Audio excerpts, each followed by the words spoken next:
اور میں اس دن قدرت کے راز تک پہنچ گیا۔ میں نے ایک لمبی سانس لی، ایک طویل قہقہہ لگایا اور اٹھ کر گھر آ گیا۔ مجھے اپنے طویل قہقہے اور لمبی سانس سے آئنسٹائن، نیوٹن اور لوئی پاسچر کی مسرت کی خوشبو آ رہی تھی۔ میں نے اس دن جانا سرشاری کی وہ کون سی کیفیت تھی جس میں ارشمیدس پانی کے ٹب سے نکلا اور میں نے پا لیا کے نعرے لگاتا ہوا ننگا گلی میں آ گیا۔ لوئی پاسچر کپڑے پھاڑ کر لیبارٹری سے باہر آ گیا اور دیوانہ وار قہقہے لگاتا رہا۔ نیوٹن سیب اٹھا کر گاؤں میں دوڑ پڑا یا آئنسٹائن سڑک پر ایک ٹانگ پر ناچنے لگا۔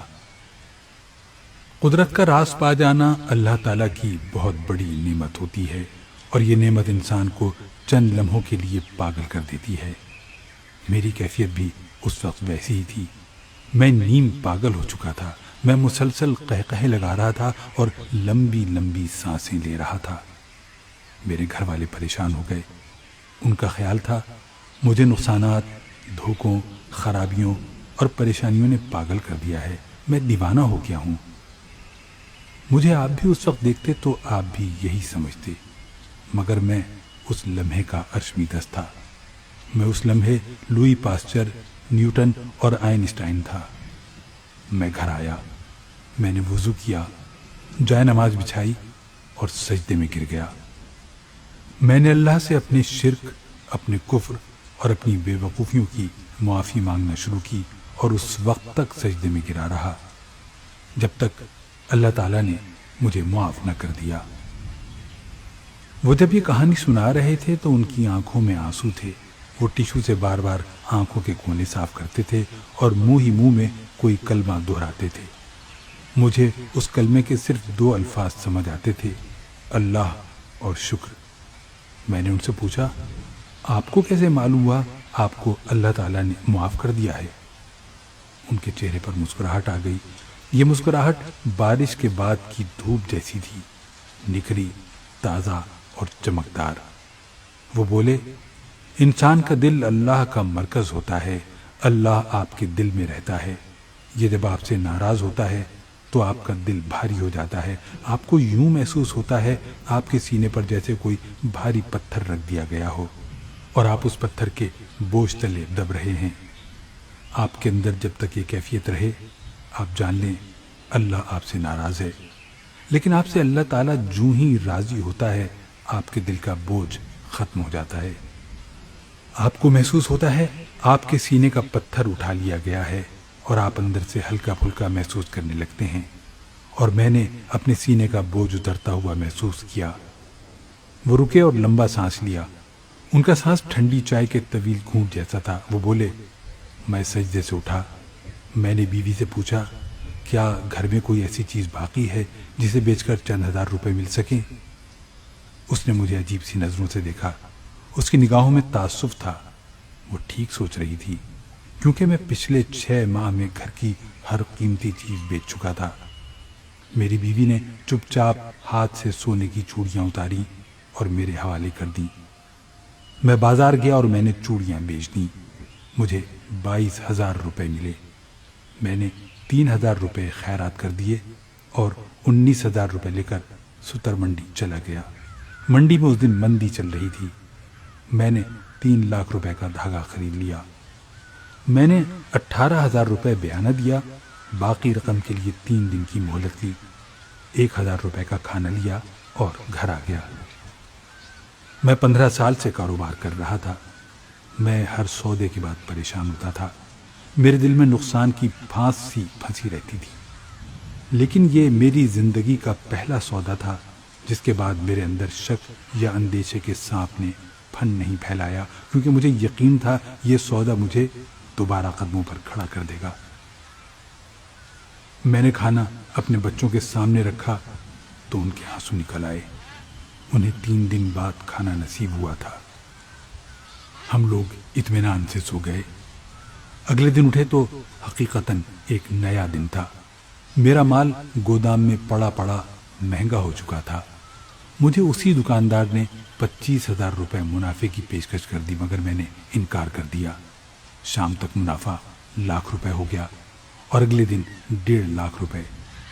آپ ذرا تصور کرو، میں نے صرف 18,000 روپے بیانہ دیا تھا اور مجھے اس پر 1.5 لاکھ روپے فائدہ ہو رہا تھا۔ میں نے مال بیچ دیا، 10,000 روپے خیرات کی، 2,000 کا کھانا لیا، گھر پہنچا اور اگلے دن 5 لاکھ روپے کا تیار کپڑا خرید لیا۔ میں نے 1 لاکھ روپے ایڈوانس دیے اور باقی ادائیگی کے لیے 3 دن کی مہلت لے لی۔ تم یقین کرو گے، مجھے اس سودے میں 2.5 لاکھ روپے بچ گئے۔ مگر یہ منافع اصل منافع نہیں تھا، میرا اصل منافع ایک کانٹریکٹ تھا۔ مجھ سے اگلے دن جینز بنانے والی ایک فیکٹری نے سپلائی کے لیے کانٹریکٹ کر لیا۔ اس کمپنی کو امریکہ سے جینز بنانے کا بہت بڑا ٹھیکہ ملا تھا۔ مجھے 6 ماہ تک انہیں روزانہ کپڑا سپلائی کرنا تھا۔ وہ مجھے ایڈوانس رقم دیتے تھے اور میں انہیں کپڑا سپلائی کر دیتا تھا۔ اللہ تعالیٰ نے کرم کیا اور میں 1 مہینے میں اپنے قدموں پر کھڑا ہو گیا۔ میں نے قرضے بھی ادا کرنا شروع کر دیے اور میں نے بیوی کی چوڑیاں بھی واپس کر دیں اور میں زندگی میں پوری طرح بحال بھی ہو گیا۔ اور آج رکے، لمبا سانس لیا اور بولے، اور میں آج فیصل آباد کا بڑا صنعت کار ہوں۔ وہ خاموش ہو گئے۔ ہمارے درمیان خاموشی کے کئی دور چپ چاپ گزر گئے۔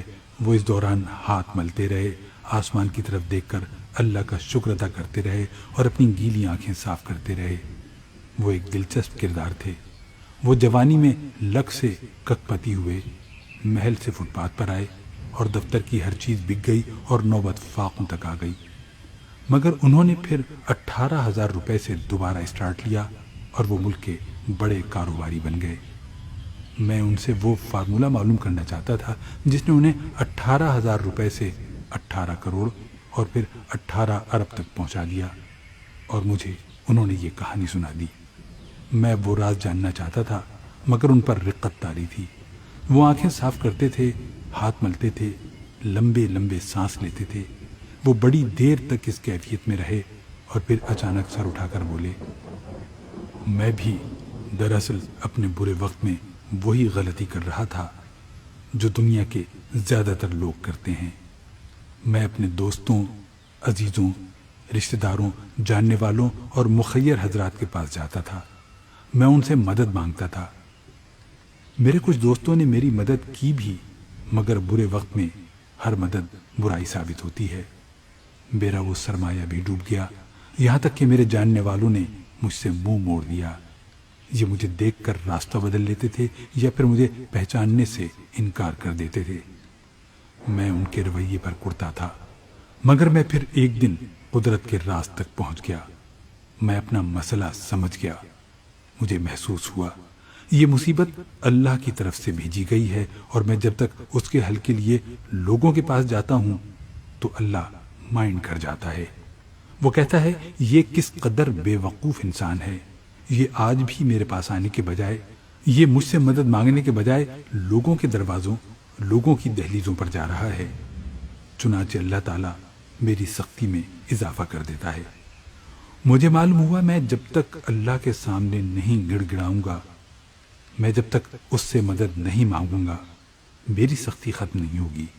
چنانچہ میں نے وضو کیا اور اللہ کے در پر ماتھا ٹیک دیا، اور اللہ تعالیٰ نے میرے سر سے مصیبتوں کی دھوپ ہٹا دی۔ اس نے میرے راستے کھول دیے۔ حاجی صاحب نے لمبی آہ بھری اور بولے، آپ مصیبت میں جب بھی کسی انسان کی طرف دیکھتے ہیں تو اللہ مائنڈ کر جاتا ہے اور آپ کی مصیبت میں اضافہ ہو جاتا ہے۔